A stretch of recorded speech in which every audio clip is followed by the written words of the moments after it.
Hey guys, and welcome to another brand new video. In this video, we're going to do a little bit more of a deep dive into the God of War Ragnarok. Now, there's going to be a lot more information coming out throughout these next few days. If you guys do not know, there was basically like a 4 to 6 hour embargo that was lifted as of today.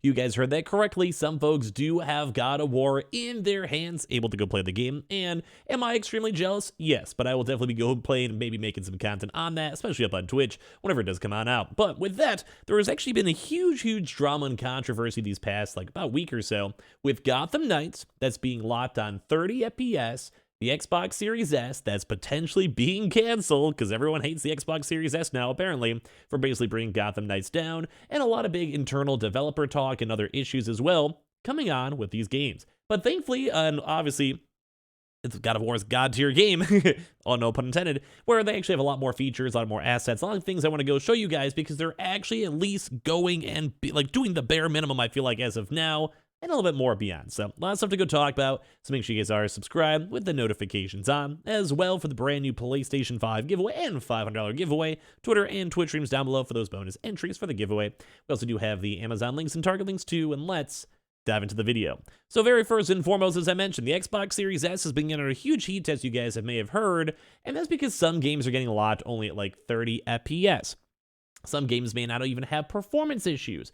And now I do kind of feel like that's kind of a big industry standard nowadays, especially for these consoles, where if you have, let's say, a PS4 game and then a PS5 game, you probably want at least 4K, and you probably want bare minimum 4K 30 FPS, 1080p, 60 FPS, but ideally, if you can have a performance mode in a light, 1440p upscaled or 4K 60 FPS or whatever it may be, you number one want options. I almost feel like a performance mode for higher frames, especially with higher hertz monitors nowadays being a standard, I have a 144 hertz monitor myself, or as well pushing the 4K at a very consistent frame rate.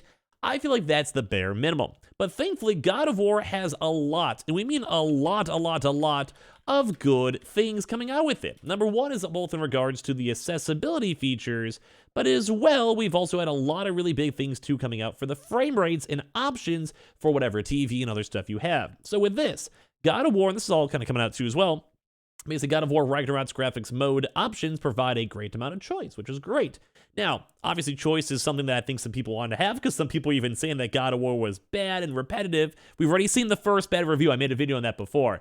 I think I'm going to be happy in just having and playing a little bit more God of War, of basically God of War 2018 2 with better graphics, better frames, etc. I'm down with it. I'm excited for it. I'm going to play this game. I'm going to be hyped up for it. But as well, you also, if this wasn't here in the game and wasn't involved, I'm sure a lot of folks would be upset. So when The Last of Us Part 1 came out about a month ago, which I just beat, I wrote about the fact that I really love that the first major PlayStation game to launch with a 40 FPS mode alongside a bunch of other graphical options. And this kind of came down to a huge gaming issue with this week with the Xbox Series S, where basically all three of those consoles were locked at 30 FPS. Kind of crazy. And they basically also had a chance to speak about how we hope to see this more in major releases, and it does almost seems like a big standard now. Ratchet & Clank had a performance mode when it came out. God of War gonna have a performance mode when it comes out, and as well with Last of Us and other games too. So after spending the first few hours of God of War Ragnarok, which I really wish I was part of too, I don't know who I have to talk to get Sony press, I'm really happy to report on the fact that there are 4 different graphics modes, which I know people will be even happier to hear after certain discoveries in other games this week, as I was talking about with the Arkham Knights big issues. So he's saying he's not bothered by 30 FPS. I'm gonna be honest with you guys, I'm a stickler for frames. I think I'd rather have higher frames with less resolution.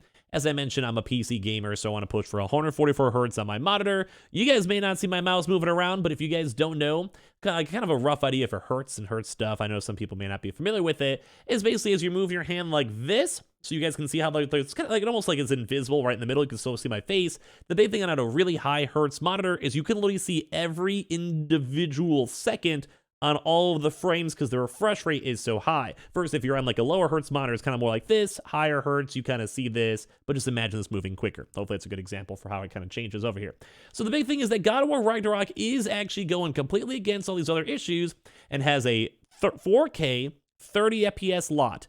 I think that's good. 4K is taxing, you have all these environmental details in the game, water effects and everything. If it's stable and it's good, a nice 4K 30 is perfect. They have, if you favor performance mode, you have a 60 FPS, which is also locked, If you favor more of the resolution with a high frame rate on, you can actually get a 4K and 40 FPS lot, but you do need to have an HDMI 2.1 cable and obviously a monitor that could also support that too. I'm sure most would. And you could also then have the same thing for favoring performance with a high frame rate on, which could be targeting 120 FPS, and that kind of ties into someone like me who has a high refresh rate monitor. Now, I love this. Now, some of the reviews we had before were kind of naysaying God of War and saying like, hey, you know, like it's kind of PS4 optimized, which I think is still a valid concern and critique.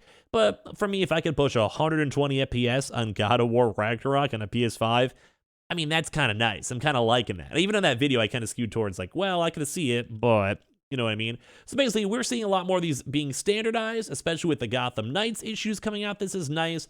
And as well, seeing all this stuff is just good news. So obviously, you're going to need to have an HDMI 2.1 TV to take advantage of all the high frame rate modes, which obviously takes advantage of the full 120 hertz display to bring 40 FPS and 120 FPS into play. And for me, who's been a PC guy for even longer than a console guy, I like the idea of options. Options are the most important things to note. You want to be able to go and like choose. Like sometimes, like I mentioned, you want to push 4K and make your TV look beautiful. You're sitting on the couch, you're just being whatever, you don't mind. But sometimes you're more competitive, you're in a big boss fight, or you just want to see more frames and a smoother gameplay.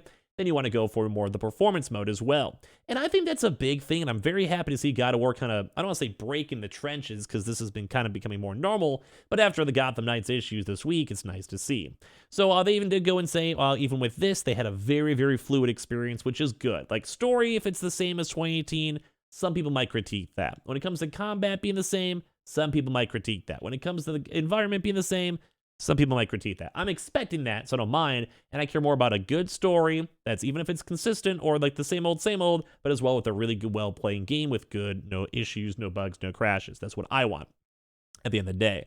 So basically, they said that there wasn't a big drop in visual fidelity like they saw in other titles like Horizon as well. So if you do want 60 FPS or 120, it's totally viable, and I think that's the best thing, is always having options. So they basically go and say, I think one thing we could agree on after this week is having your game's performance be stable is the #1 priority, which I 1000% agree on. If you're then able to lock that on in, providing other options and then utilizing HDMI 2.1 as well, you get even more flexibility. So I love seeing this too, because as I mentioned, we're having like a lot of articles kind of highlighting this. We have a 120 hertz performance mode on the PS5, how it's consistent, how the game is running good. And man, I just can't wait to go and play this game. Like, I really hope this game is going to be a big game. I hope I'm going to enjoy it, and I wish I had a review embargo, man. I would love that. I mean, I was playing Call of Duty. That's not it's not the bad worst for a holdover, but man, some of this game, I'm hyped, man. I am so hyped. If you guys are too, let me know. But we kind of just mentioned too, as we kind of had this article, there's a lot of nice options, a lot of good vibes too as well with it. Now, on the same topic of accessibility, there is also a lot of other big things too when it comes to other things with people with disabilities, which I gotta say I do really appreciate Sony always doing. I don't have any disabilities, but I've always had the big issue of I want everyone able to play games. If you're a guy, girl, old, young, disability, like have a disability or not, I think gaming should be for everyone. So we've seen a lot of these big things and have like different things in terms of like, say, different types of captions, which is also really nice to see. We'd have things like speaker names. You could have captions, as I mentioned. You could have subtitle and caption background blur. You could have subtle backgrounds too as well. You have direction indicators too for where sounds are if you may be like deaf. They have different things for text sizes too as well if you're having a little bit more issues obviously with sight. UI options, UI changings too, controller remapping. High contrast modes too as well, so you can basically apply a color layer on characters, which also might be more if maybe you're like legally blind. If these are awesome to see. High contrast activation customization, high contrast color customization too as well, so you can change palettes too. They have navigation assist, transversal assistance, they have audio cues. Like, you have all of this stuff in this game, and it does really seem like they're trying to make this for everyone. And I really think that's a very, very good thing. And I think that's something, if the developers can afford it and have the time for it, I love seeing this. So I got to give like a nice little Sony, more so Santa Monica studio, a pat on the back for this one. More options, always great. More accessibility, always great. And I love having a chance to see all this stuff in the first place. So thank you guys all so much for watching. Make sure you guys go give me your thoughts if you guys are going to be buying God of War. And as well, make sure you guys are subscribed with the notifications on, as well for the brand new PlayStation 5 giveaway. We have the Amazon links down below for all the PS5 stuff and giveaways and all that. We have the Twitter and Twitch stream too as well. We do have the Weeble. We have the Targets. We got all that good stuff, Amazon links, and I appreciate you guys all so much for watching in the first place.